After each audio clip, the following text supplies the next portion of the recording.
Everybody. Well, thank you for joining us tonight. The Rockland Arts Festival is pleased to welcome you. Please stay muted during the event and write your comments or questions in the chat.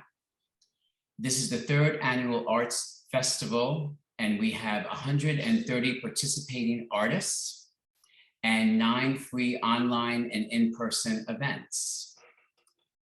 Before we get started, I would like to thank our wonderful sponsors, Arts Rock, Patso's Law, hopefully I said that right, On Main Street Insurance, and Glitter Thicket Cafe. We couldn't have done it without you. Please check out their links on the festival website.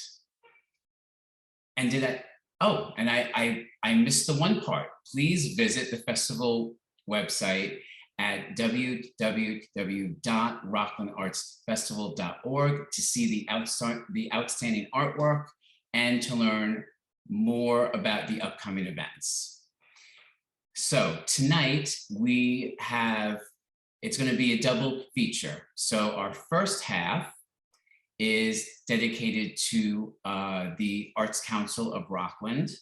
And we are going to have Cheryl Vaughn here, who is going to be talking with 5 artists.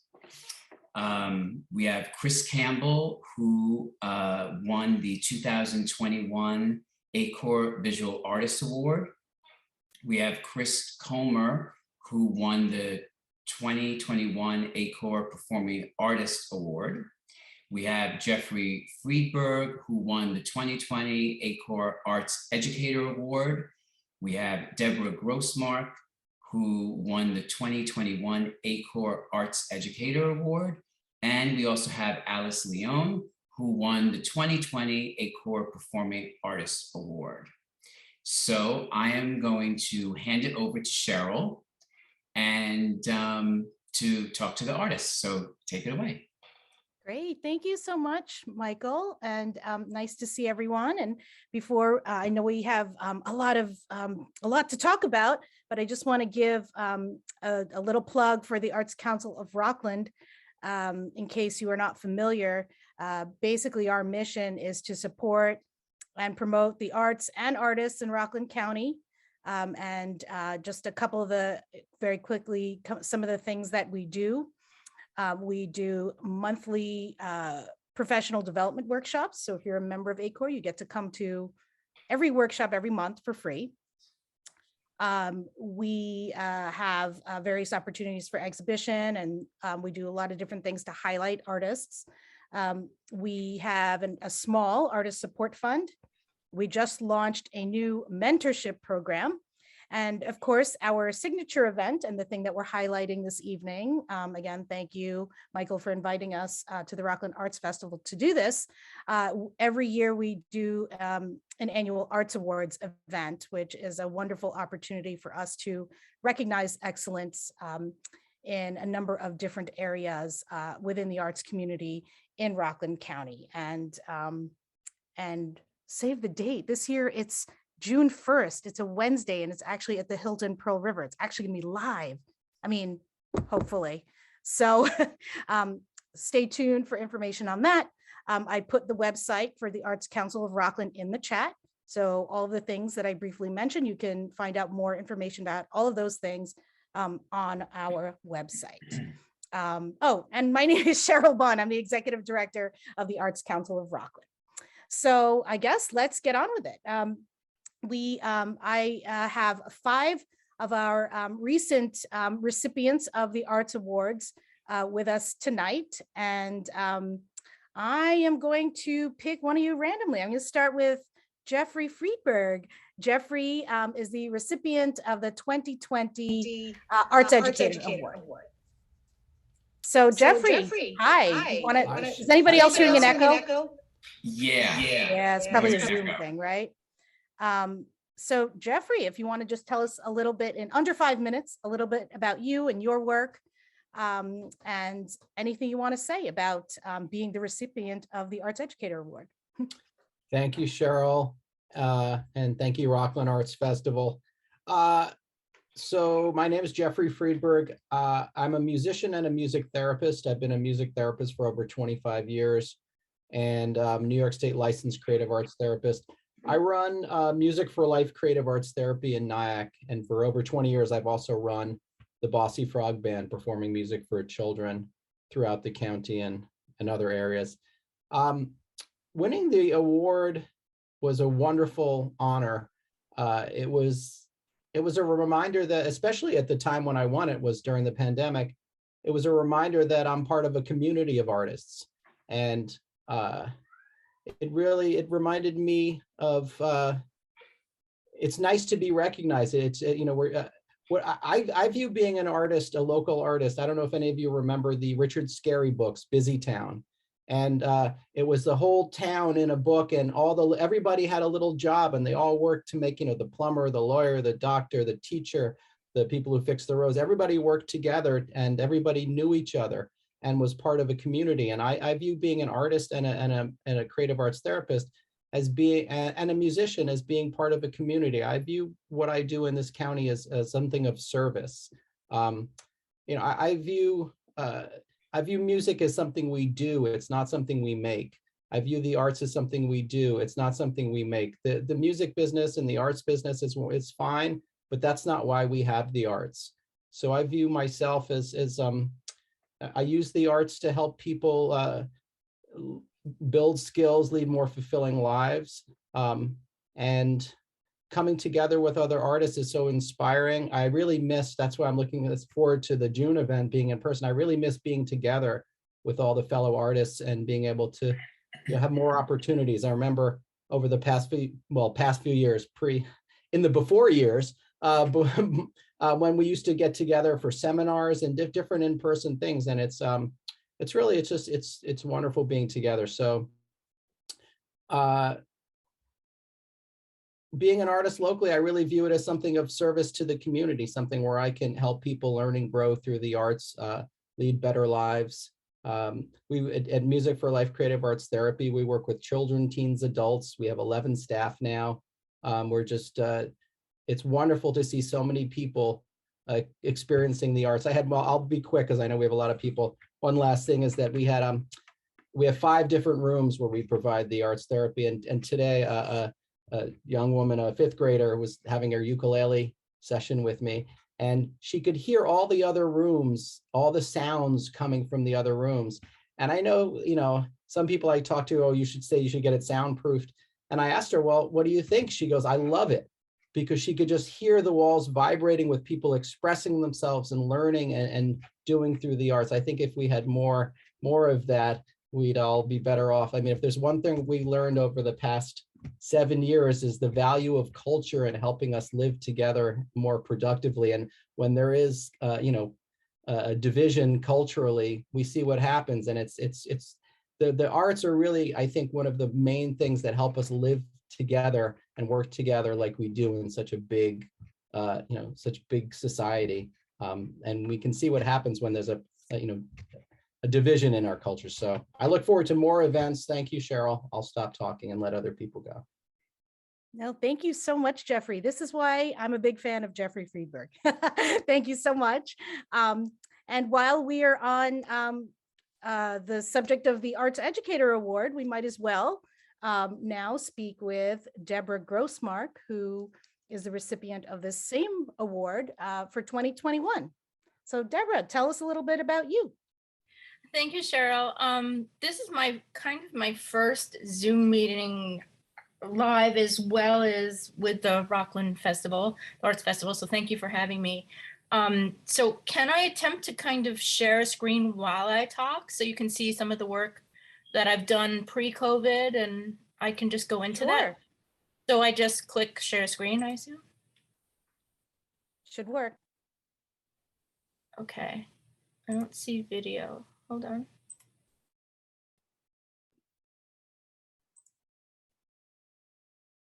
Is this coming up for everybody? Yep, we can see it. Is it quirky, or is it actually a video? Like, it's smooth. Great, thank you.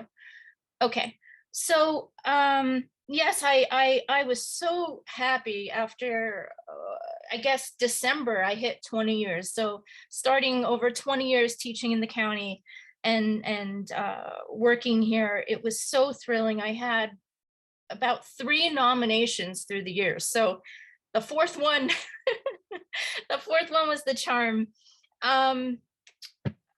To be recognized among, just like knowing Jeffrey and so many artists through the years, teaching thousands of children. I go into the schools. My company in the beginning, we would focus on theater and music and the arts. And what happened was my career took off in photography. And I ended up taking the Creative Arts Corner and realizing if I had all of my equipment, I could just give it to these children and we could experience what it's like working with DSLRs and all of the equipment that I had as I grew as a photographer and artist. My professional side is that I shoot with Ringling. Well, I did shoot with Ringling Brothers, Big Apple Circus, Cirque du Soleil, Seven Fingers, which is a division, the Little Orchestra Society. It's all music theater, mostly, I would say, performing arts production photography. And I did put the link to my work with that. And so I took all of those theatrics and everything that I had, along with my degree and in psychology, and started this company where I could then work with the children in our county. And I would go into until 2019, I was going into the schools and local organizations, helping work building arts festivals at like RP Connor and elementary school and things like that. And right before COVID, obviously I didn't know, I thought, why don't I just make a home base after 19 years? And then all of these students can actually use my lighting. And I have lighting that, is close to what you would have at Radio City Music Hall that I put up, as well as everything I do for portraiture and all of those other things that I can't bring into the schools. And it's been a delight. It's been a delight I've been working with children ages 7 and up, but there are certain students who are 5 and 6 who really can manipulate the cameras. And so I have accepted them. With COVID, I've started family workshops. So I have mother and daughter workshops, scout workshops. I even had like a family of 5 that was homeschooling down in Nyack. And it's just, I was nervous to expand after COVID hit, and I realized it was a beautiful thing because everybody is used to a cell phone. Everybody is used to something instant, and it was really great to stay tactile, give the children the chance to work with professional equipment, learn how to storyboard, how to direct. And if you see some of these things, they're directing, they're working in groups, they're working in lighting, they're working in story. If they don't want to be in front of the camera and they want to direct, they just experience so many different roles, as you can see. Most of this is just spring 2019, one of my last classes before COVID. Trying to think if there's anything else. I think that really sums everything up, but I do want to say, being a member of the Arts Council, which I did start in 2001, back when Daryl and like Elliot Forrest, and we had the awards at like RCC, and it was so wonderful being a part of things. And it feels like I came home. The fact that I happened to open a studio at the Garnerville Arts Center right next door to the Arts Council, meeting Cheryl, I was welcomed, and and like Jeffrey said, with COVID, it feels so good to have a community, and a community full of performers and artists and collaborators and arts educators. And I don't think I would have gotten through this, especially opening a studio that had to close March 2020, without them. And so I thank you for the opportunity and this Rockland Arts Festival for us to be able to continue to share and get to know each other. Thank you. Great. Thank you so much, Deborah. And I can definitely attest to your wonderful work as an arts educator, since my daughter is a student of Deborah's, or has been a student of Deborah's in the past. Thank you. So let's move on to our 2021 recipient of the Visual Artist Award, Kris Campbell. Kris, tell us all about you. I'm an artist in Rockland County. I'm in my studio, which is also my home. I have two people on here. So if you can go on the other one, I can show pictures of what I have done. Are you able to share a screen? Here we go, share a screen. And this is an overlap. This is an overlap between ACOR and the Rockland Art. Last year for this festival, let me back up. I'm a visual artist. I do a really, really big tapestries using cross stitch as my medium. And before COVID, I was doing much tighter things meant for indoors. COVID hit, and I thought we were never going to go indoors. So I had to adapt. I had to adapt to making stuff outside. So I went all in, and that was the blessing of being home. Is like I just took everything I had and I put it into it. So I'm currently finishing the last of 7 or 8 pieces. It's behind me is the purple piece. And when it's done, it's going to make a rainbow. But a year ago, I installed, so that this was part of the Rockland Arts Festival. When I work, you can see behind me, I only have a small section. I never see the whole thing until I go outside and I put it up. So through the festival, I had the chance to install it. I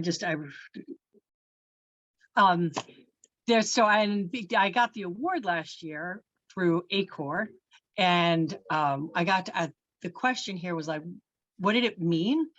And it was really odd because I received it here exactly in the same seat, but so I had a while to think about what it meant, and it felt incredibly important to be seen and to have recognized that the work I'm doing is important and that it has value. And especially right now when everything feels like so separate, like artists are over here and musicians, like I barely hear any music because I'm not interacting. Our worlds aren't bumping. So it's places like ACOR where there's an intentional bumping up of our communities as artists. And so I'm incredibly grateful that ACOR exists and that we have a place that like the music is celebrated and just all of it. And to get recognized by that organization meant an awful lot to me. So thank you. And then there was something else about like what's special about Rockland. And so I grew up in Rockland and I continue to learn about it. So like, yeah, there's George Podanovich is a photographer in the northern part, and he can tell you the history of it. And then you meet other people and there's just so many layers to our county. We come from all different places. I live in the most southern part in Japan, so I can spit to New Jersey, but you can go all the way north and there's like farms. And it's a really, and I'm learning more about Hopper. I grew up in Nyack. I didn't know anything about Hopper. So it's like just an area where there's like a continual like time to like uncover where we come from and the land that we live on and how we got to be where we're here. So that's it. I wanted to show you something. So this is what I do. And this is the picture of up close. So you can see their cross stitches. It's just craft yarn on debris netting. And when I'm done with this, I'm really excited because I'm working with the mall to make a really big piece in the mall. And then maybe I can get ACOR involved again. So have a good night. Great. Thank you so much, Kris. And I have to agree with you about the arts. Like, I grew up in Rockland, and the Rockland that I experienced as an adult is like so much cooler than when I was growing up. I had no idea about this incredible arts community. So I'm so grateful to be a part of it. I agree. So just moving along, we are going to switch gears now to our we have two of our performing artists past recipients.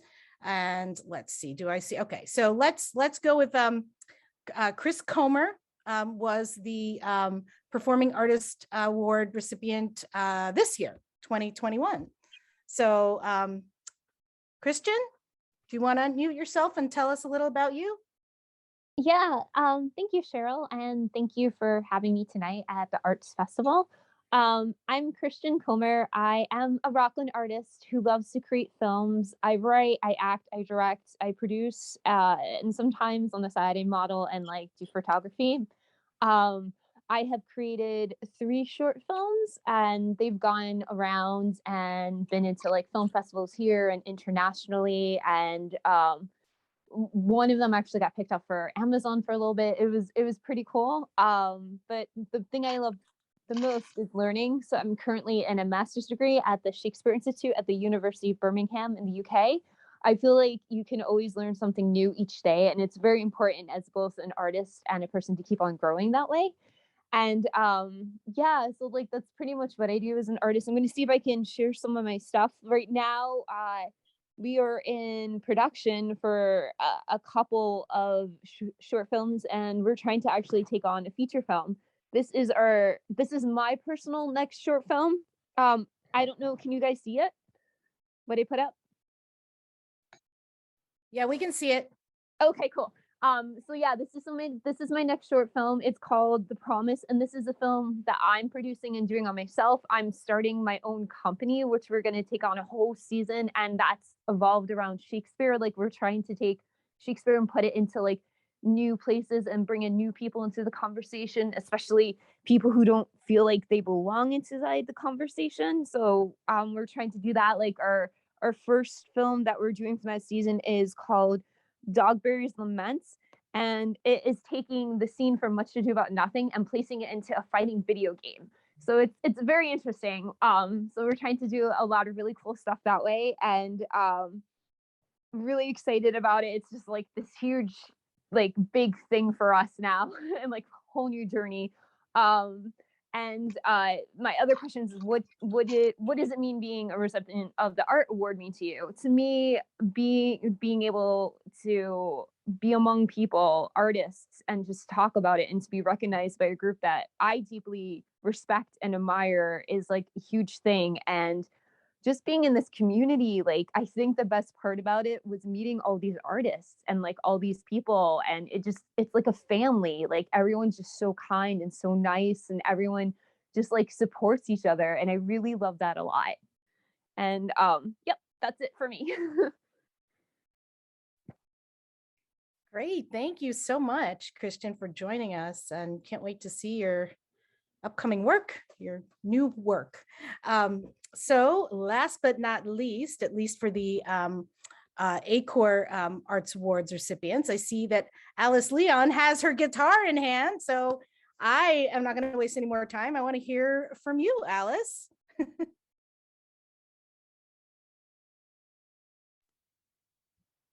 There we go. Can you hear me? We can hear you. All right, great. Well, I have to say that, hi, Lisa. Hi, Michael. Hi, Jeffrey. Yeah, getting the award was really just sort of felt like in the darkest of the days that we were going through, to kind of get a message that my work mattered to the community and that I was being heard really meant a lot to me at that time. So I'm a singer-songwriter. I guess in the last 3 years, I've written over 550 songs for kids in hospitals through the Songs of Love Foundation. At the beginning of before the pandemic, I was, just basically a live musician and also a teaching artist. And then during the lockdown, and Lisa knows about what we were doing. We ended up doing a live broadcast, a live stream, literally from my studio, from March 18th through the following March 18th, well over 300 shows of just silliness and love and just doing what we do, which is playing music. I love everything that Jeffrey was talking about, which was talking about how music and art it just matters. We do it because it matters. So that was basically it. That's why we did it. And we ended up doing these live broadcasts where we actually co-wrote songs with hundreds of other people that would just join in with us. So we wrote songs like "Where the Hell's My Charger" and at least the gun shops and the liquor stores are open, what could go wrong? The pandemic Christmas song. So we had like all these very silly but fun songs that we were able to I think bring joy into people from all over the world. And so as a singer-songwriter and a performer, this all really, I realize that what we do does in fact matter, even in the darkest times. So I don't really, I know you had, we're showing some beautiful visual art and the photography and it was absolutely beautiful. But what I thought I would do is just sing something for you real quick. And this is just something that came out of this time. This isn't a song that I wrote for anyone other than pretty much myself and all of us that sort of walk through life feeling that maybe we show that we're a lot stronger than we are sometimes. And this is called "From Time to Time."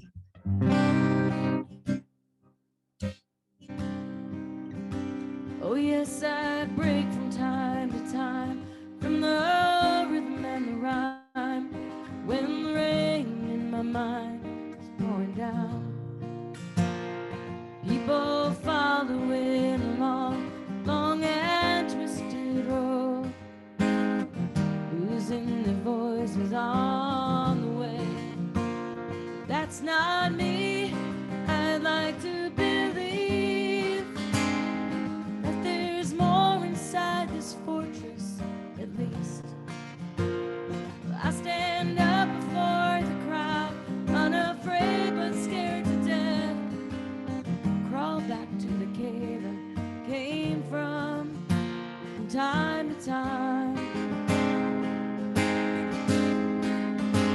From time to time. From time to time. From time to time.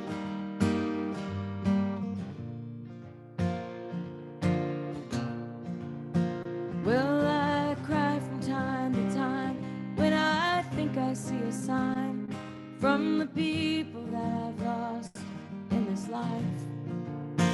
My mortality appears, and I know I just have a few years, but invincibility is where it's at. 'Cause that's not me. I like to believe that there's more inside this fortress, at least. I'll stand up before the crowd, unafraid but scared to death, then crawl back to the cave I came from time to time. From time to time. From time to time. From time to time.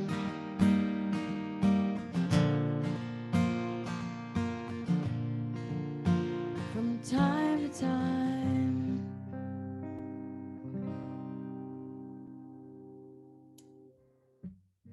Wow. I see the virtual claps. Thank you. Anyway, so that's what I do. And I thank you, ACOR and Rockland for noticing me and appreciating what I do along with so many other artists that do it every day, because we need to do it every day. So thank you. Beautiful. Thank you, Alice. And Jeffrey and Christian and Kris and Deborah. That concludes the ACOR portion of the program. And so I'm going to hand it back over to you, Michael. Thank you so much for the opportunity. Thank you. Yes, thank you. Well, thank you for you and these great artists for coming on and sharing some stories. That was really great. Okay, so now this is kind of like a part 2 of the arts reception that some of you may have seen last night. We're going to be talking to some of the artists that are involved in the festival. So I gotta put my glasses on for my notes. And Debbie Silverberg did a terrific job last night at interviewing everybody. So I had to step up my game. So I'm just gonna ask each of the artists a question about their work. And first up, I'd like to talk to Annette Back. Annette Back. Yeah, Annette, like are you're you back. good? Hi, how are you? Hi, good. And you? I'm good, thank you. Thank you for this wonderful event. And then being part of this is great. Great, we're glad to have you. So I was checking out your website, and I love the colors, and I especially love the piece that you have behind you, the kiss. And I also really liked Overwhelmed as well. Love these abstract. Do you have a preference between doing, because you have like the portrait work, I see, and you have this abstract work, which also seems to involve, even though it's abstract, it's like eyes, arms, head. Do you have a preference between doing the two? I do prefer doing my mixed media work, which is what you see behind you.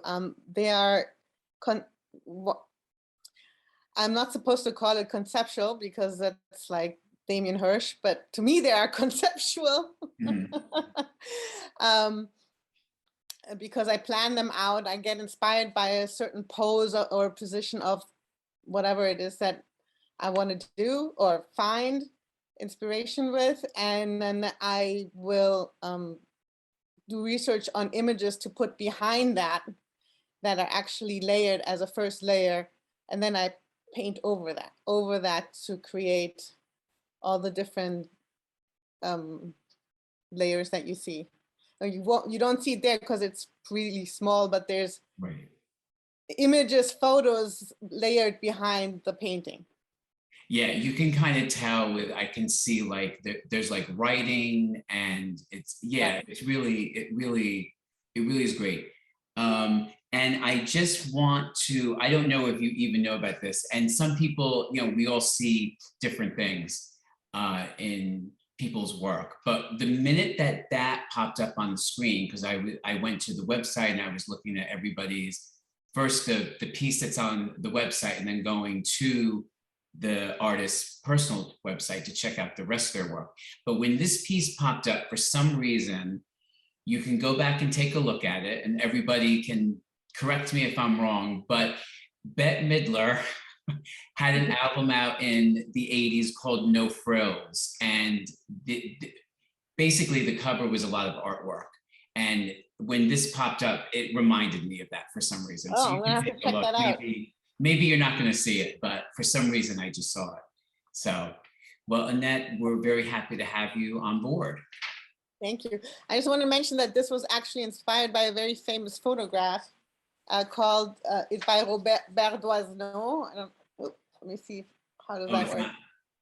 It's not. For some reason, it's not popping up. Oh, there, okay. Okay. We can see it. We can see a little bit of it now. I'm sure people must It's know that. a very famous photograph from the 40s, and I've always loved that photo since I'm 15. And we can definitely see, you know what, now that you showed the photo, I can definitely see how that, yeah. It's a great interpretation of it. Right, so I wanted to reinterpret it, and since that painting, I've been on a quest to find other poses that inspire me in that way, and I'm working on, I finished one and I'm working on another one that uses a similar process. Cool. Well, I definitely look forward to seeing more of your work. Thank you. And thank you very much. Thank you guys, and I'm looking forward here to see everybody else's stuff. Okay. Okay, and also I should have said before, but Annette already did it. If anybody would like to, you know, put their photo up behind them or screen share, you can feel free when I call your name. Next up, I am gonna have a little trouble with this name. Let me see if she's here first. And okay, yes, Debbie. And I'm not sure how to pronounce your last name, but I see you're there. So you can unmute yourself and tell us your last name. Auer-Breithaupt. Was that, I'm sorry? Auer-Breithaupt. Okay. It's hard, it's kind of hard to hear you. Can you hear me okay now? Any better? It's a little bit better. It sounds a little muted. Is that any better? Yeah, that's a little bit better. It's Auer-Breithaupt. I got married during the pandemic, and I haven't been able to get the name officially changed yet. Oh, okay. Okay.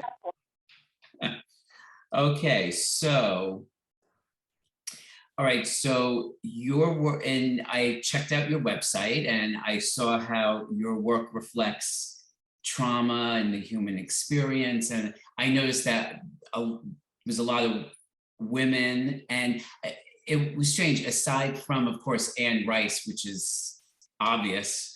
I felt like a lot of the faces were familiar to me for some reason. But what really I'm kind of drawn to darker artwork. And what really caught my eye was Monster Sitter. So I wonder if, in fact, maybe I can screen share at some point in time. Oh no, I don't know if I can. But if you could tell us a little bit about that. I think I can. Oh, can you? That'd be great. It's at the bottom though. Bear with me Oh, a great. second. Okay. There we go. All right. There we go. Yeah. This is over 20 years old. This painting. It's on playboard, like scratchboard, and then it was watercolor. And I actually just redid it for a show that's coming up with Art Society of Kingston for interiors. So it's one of my favorite pieces from high school that I've kept, because I kind of got out of art and went into the medical field and then just returned to art during the pandemic. So this is a very old piece. It kind of makes me think of a bad fairy tale. Yeah. A lot of my pieces are inspired by mythology, fairy tales, legends, folk tales, because I think my favorite part about painting is kind of dropping into the middle of a story. Mhm. So that's kind of what I went for with this. So you would normally expect the monster to be under the bed or in the closet. Instead, this child has kind of been just dropped off to somebody that turns out to be a monster. And it's a little bit dark, but I really enjoy doing this piece. And it was the first time I'd worked with the scratchboard. So, but most of my work is inspired by fairy tales, mythology, stories. And I spent 20 years on an ambulance in the medical field. So I've seen some bad things over the years done to innocent people that should never have happened. And I think art for me is very therapeutic. So when I work on anything, I don't even realize I'm working through it. It just kind of happens. So if you look through my pieces, you'll see a lot of stuff related to goddesses, mythology, fairy tales. I have a piece called The Polar Bear King I did. I have one called Hygeia that I did during the pandemic. Usually she's shown as an adult, the goddess of healing, but I did her as a child just to kind of reflect what it was like for us going into the pandemic and everything being new in this new landscape to get used to. So. Cool. Cool, that's great. Yeah, no, I really, yeah, for some reason, I really was drawn to that one. I don't know why. And it's so interesting that it's one of your older pieces. So welcome back to the art world. I don't figure out how to stop sharing. There we go. Thank you very much. And thank you guys for having me.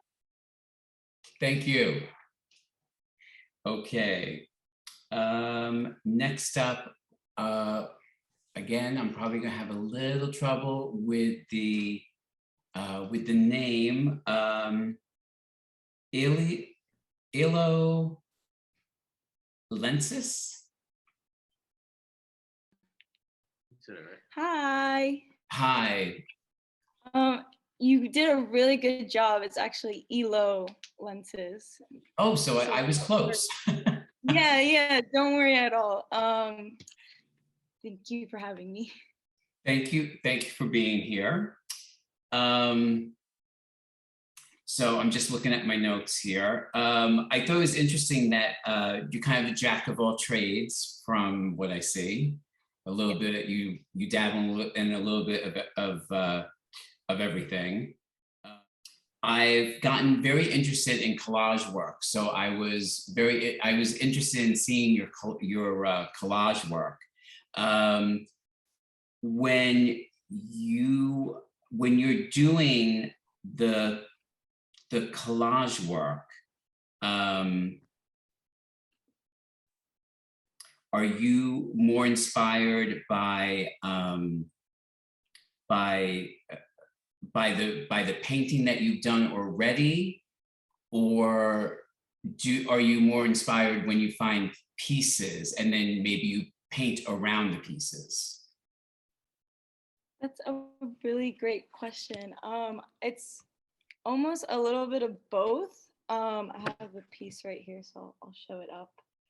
But oh, I was thinking of that piece too.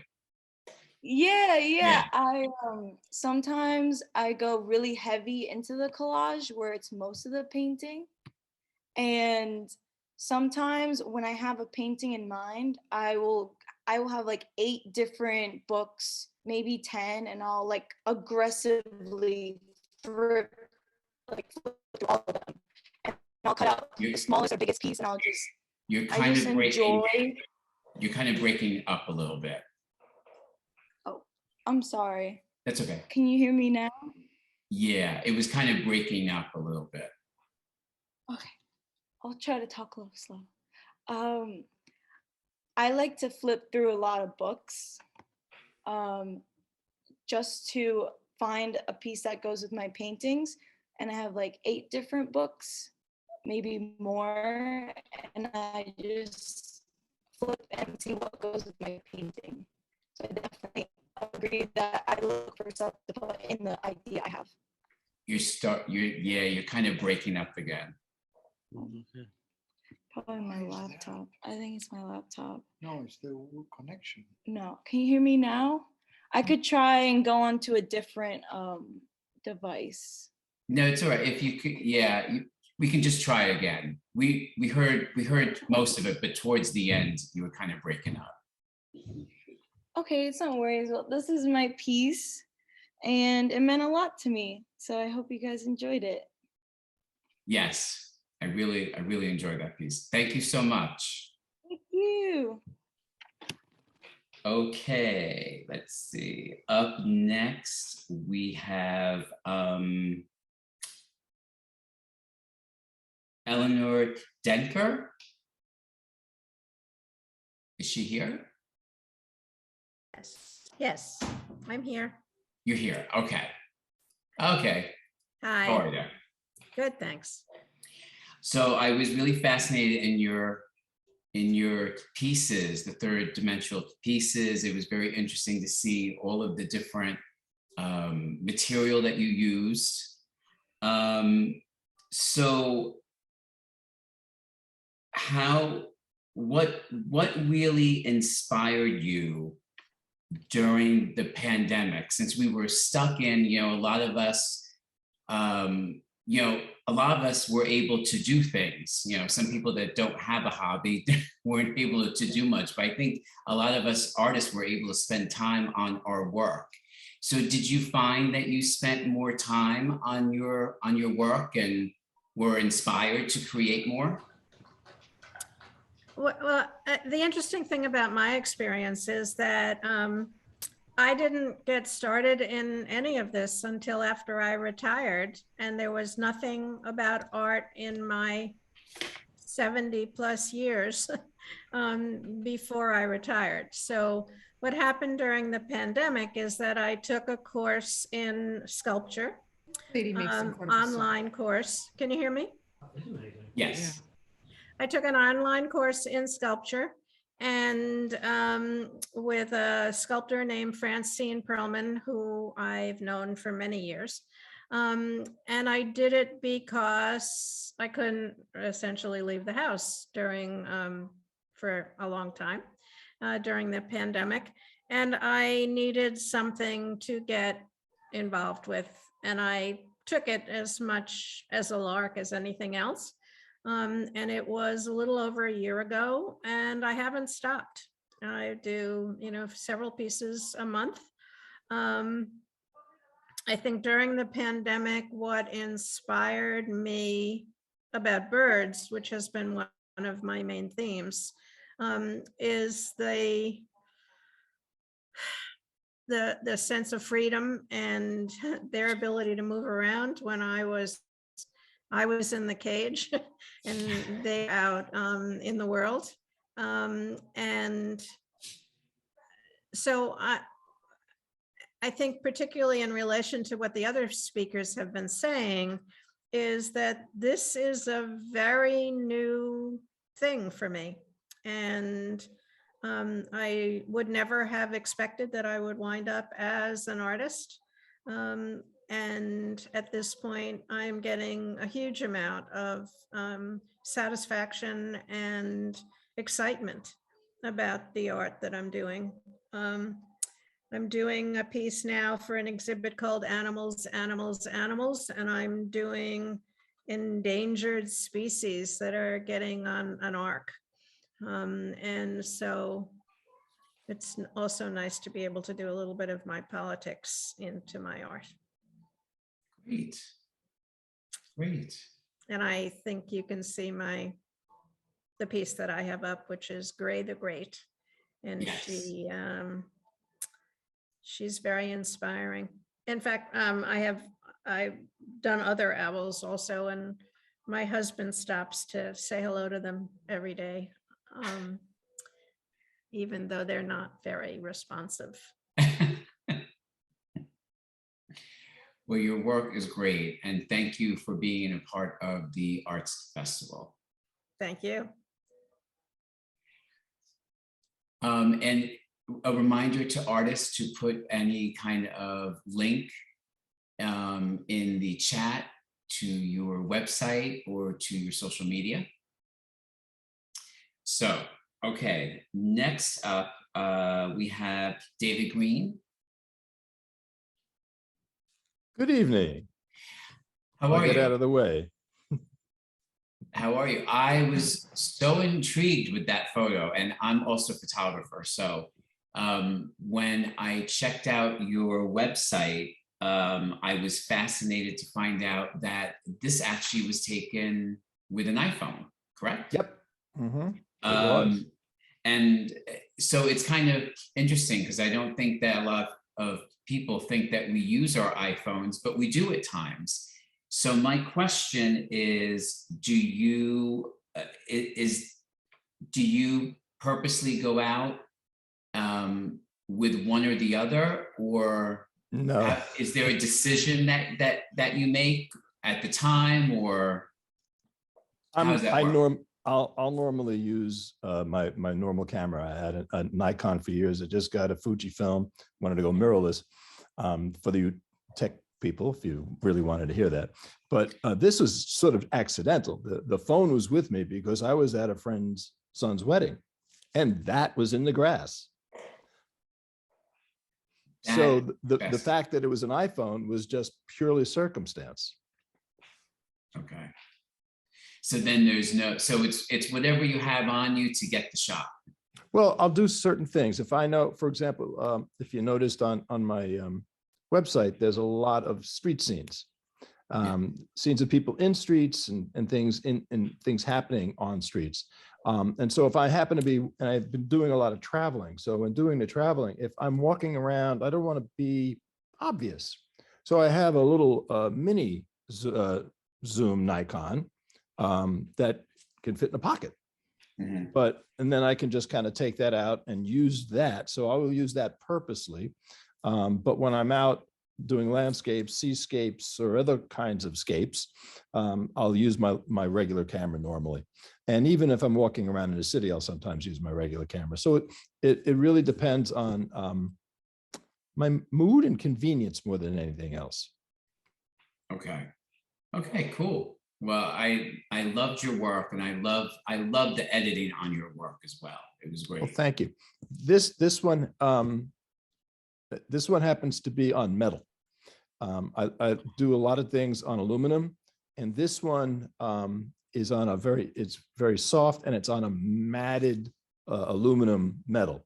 To me, I just call the stuff they do in metal 21st century frescoes, because I don't know, I don't have the scientific wherewithal to understand exactly how they do it. It's just the same process. So my relationship to Rockland is that I'm a member of the Piermont Fine Arts Gallery. And so when people come to see the work, anything that's mounted on metal, it's really funny to watch, because they always look behind it to see where it is. And it's not, because it's just a very, very, very thin sheet of aluminum that it's on. And so it's really funny to watch people try to figure out, where is that photo? Is it on, or is it in? Is it around? Is there glass? Is it illuminated from the back? What's going on here? Yeah, right. Well, I loved your work, and thank you for being in the festival. Well, thank you very much. I'm happy to be here. Okay. Next up, we have Kayla Sharp. Is Kayla here? I am. Hello. Hey, how are you? Hear me? Okay, so, well, as you know, I of course love your locations that you find. Oh, thank you. Because I'm not really a location photographer, so of course I kind of envy that with other people. And you do envy your work as well. Oh, thank you. Well, my question to you is, well, it's kind of like a couple questions in one, and that is, do you purposely go to locations? Do you stumble upon them?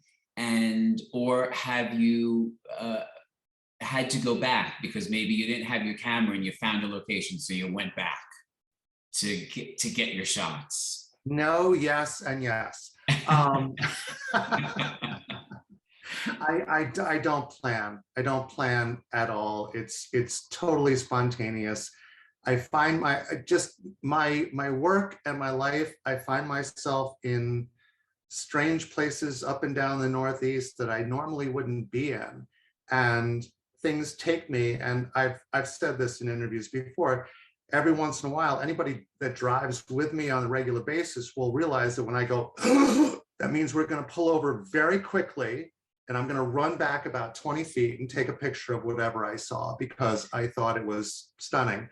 Now, there are some times where we're in a hurry, and I say that to myself, and I say, I'll come back later. I actually have to drive at some point 3 hours into Long Island to the very end of Long Island because I saw a tractor. and I didn't have time to take a picture of it. But it's calling to me. I need to make that trek, and I will.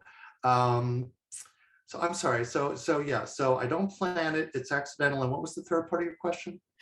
Yeah. Well, have you ever had to go back? Which obviously you went back for the tractor. Yes. Yeah. It's totally by accident. And I was trying to figure out, because I know a lot of the interviews are about your inspiration. And I said, okay, what inspires me, or is it just completely accidental? And I realized that my work is largely based on comic books. And so in comic books, things are larger than they would appear. The color is totally saturated and brilliant. The angle is downward to make them feel just overwhelming. And that's what I go for. So even something like that tractor is going to look immense, because I'm going to get down, I may lay down on the ground in the snow so I can get the right angle, because I like for those things to just be looming and literally larger than life. Right. Well, thank you very much. Sure, thank you. And love your glasses. Thank you. I usually hate to wear them because they're so they glare from the screen, but I gotta wear them to read my notes. Okay. Up next, we have Melissa McCarter. And I see that she's right there. Hi, how are you? Can you hear me okay? Yes, I can hear you. Okay, so I was going through your work, and when your piece had popped up on the festival, it's like, oh, it's painting, but then I realized it's poetry. And so I was kind of intrigued that you do this, you do poetry, but you do turn it into like a piece of art. So how did that come about? Okay, well, first a little bit about erasures.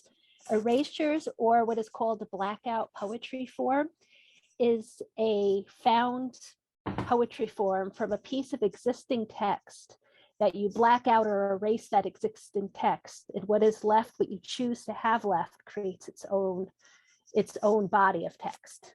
And that can either be a conversation with the existing text, or it can be something that takes out a life of its own. So how did I get there? Well, I had some exploration about how to find different forms or containers for written work, for poems that may be confined to their stanzas and confined to, a flat piece of paper. So I took a class where we would cut up different pieces of our poetry and select fragments or select words and create yet another type of form or a whole new poem. And erasures was one of the things that we explored. It's also become during 2020 when, we were exploring different things because we couldn't go to our jobs or we couldn't go out in public as much. A way to kind of communicate with the art world, to see myself not just as a poet, but also as an artist. Is that? No, that's good. That's good. Okay. I was really intrigued by the whole thing. So I'm glad that you explained also the part about, just picking out words from a poem. And what I have behind me is actually one page of his entire book that I had done years before the pandemic. Oh, okay. And then I picked it back up in 2020. So this was an entire book I picked up at the library and did erasure on every page. Oh, that's fascinating. Yeah. Really, really wonderful. Well, welcome to the festival. Thank you for having me. You. Is Theresa Daly here? Yes, I see Theresa. Okay.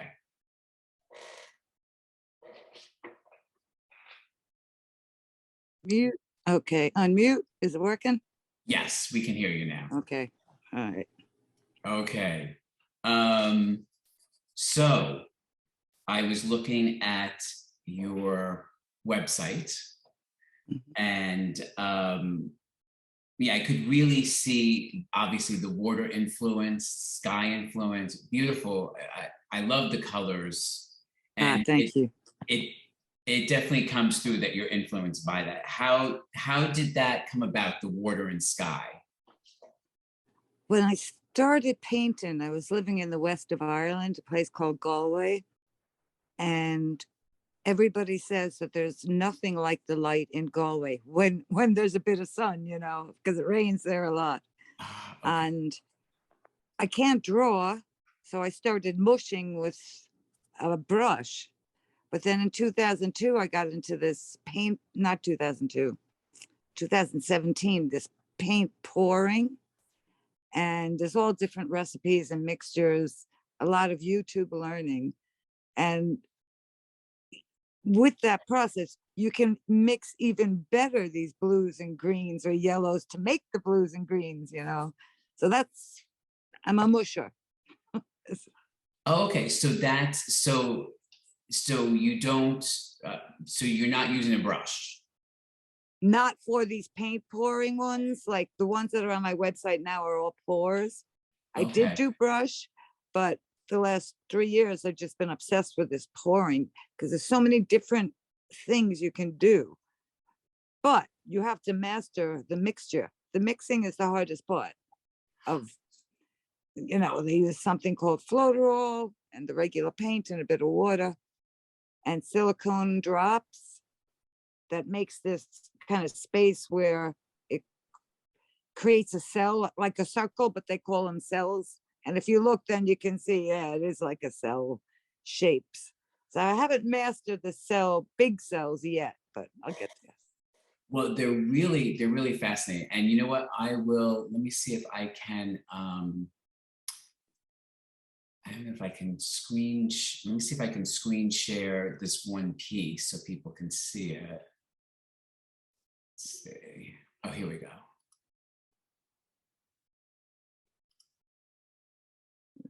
Okay, can everyone see it? It's coming. Oh, there it is. Creation. Yeah.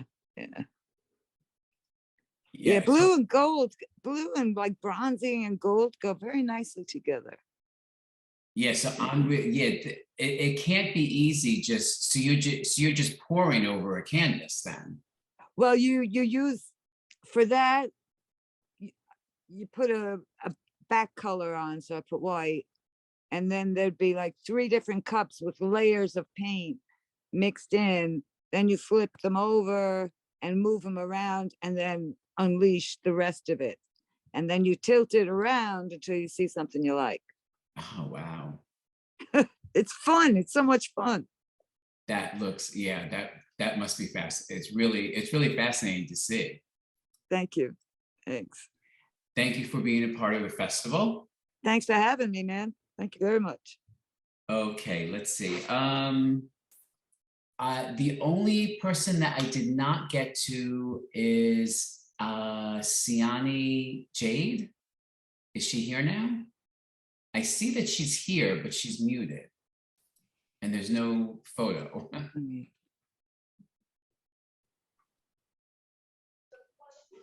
Hello, I'm here. Hi, how are you? I'm nervous. How are you? Thank you for having me. Thank you for being here. Thank you. Okay, so you're my last one for the night. So I was fascinated. You're a writer and visual artist. And I only had time to research so much today. So hopefully this question is a good one for you. Have you ever thought of doing like a graphic novel where, you know, you have a story and you have the photos to go along with it? Or I mean, or the art to go along with it? Considered making a webtoon. I've heavily considered it, but it's very difficult, you know, just learning that much about anatomy and keeping everything extremely consistent and true to your original design. I'm still learning a lot about art and finding a way to have it go hand in hand with my storytelling without it being too much, you know, very simple but effective. Challenge for sure. Oh, this lighting is really bad. Oh, better? Okay, slightly. That's better. That's right. So, all right, so then it's not, so it's something that you've considered, or it would just be kind of tough to do? Maybe in the future, I'm sure. As of now, a lot of my focus is on more abstract art and a lot of, okay, sorry about that. That's okay. I think in the future, I'd like to focus on making a graphic novel. Okay. Right now, does either the writing or the art influence each other, or is it totally like a separate thing for you? Separate sometimes. So most of my abstract art has nothing to do with my writing. So these, they don't really go hand in hand with what I'm working on writing wise. Okay. If at all. But there are some pieces where I'll practice studies that go with the story that I'm working on. Oh, okay. Cool. Yeah. Cool. Well, thank you for being a part of the festival. Thank you. Sorry for all the technical difficulties. That's okay. It happens. You know, modern technology. Okay. Well, I want to thank all the artists for being here tonight. And I have my closing, which I'll read. So join us again at our free upcoming arts events online and in person, happening now through February the 7th. Please see more of the artists' incredible works and visit the events calendar on the festival website at www.rocklandartsfestival.org. And we look forward to seeing you next week. So good night, everybody, and thank you for sharing your art with us. Thank you so much, Michael. Thank Bye, you. everybody. Good night.